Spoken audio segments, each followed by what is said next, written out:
What's up, you sweaty nerds, keyboard warriors, and fellow Stack Overflow survivors?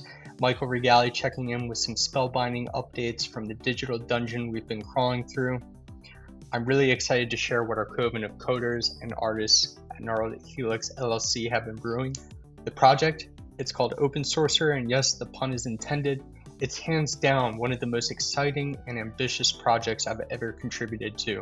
Imagine if Hollow Knight and VS Code had a demon spawn, raised it on MDM docs, taught it recursion. That's Open Sourcerer.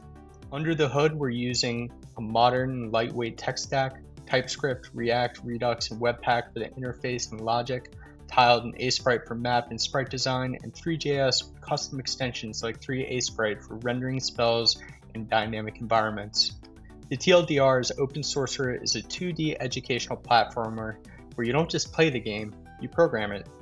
Players unlock magical spell APIs of increasing complexity and with learning objectives written in JavaScript. So, here's what I've been up to lately.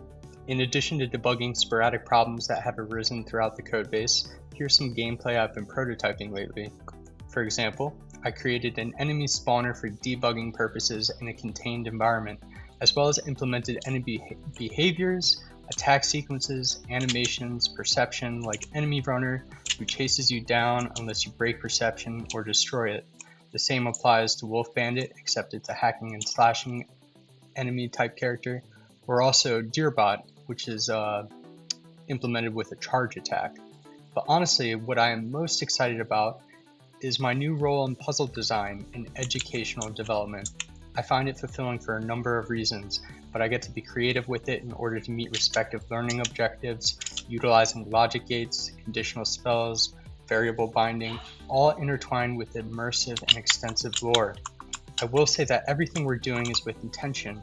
Every line of code teaches you something. From arrays to event listeners, you're not just learning JavaScript, you're using it to reshape the world around you. Your knowledge is your power, and the game rewards curiosity, creativity, and that insatiable urge to wake up in the middle of the night and debug. So if you've ever wished learning to code was more like casting magic spells, well, now is it. This is just the beginning. We're expanding the spell system, developing story arcs with ancient AIs and rogue scripts, and introducing new APIs with zone and story progression. Anyway, I'll be back with more devlogs soon.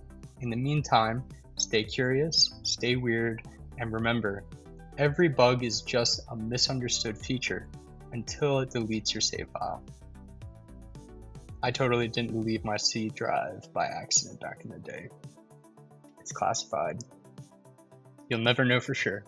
Shout out to Robert Brownstein, thanks for watching, and keep your syntax clean, sorcerers.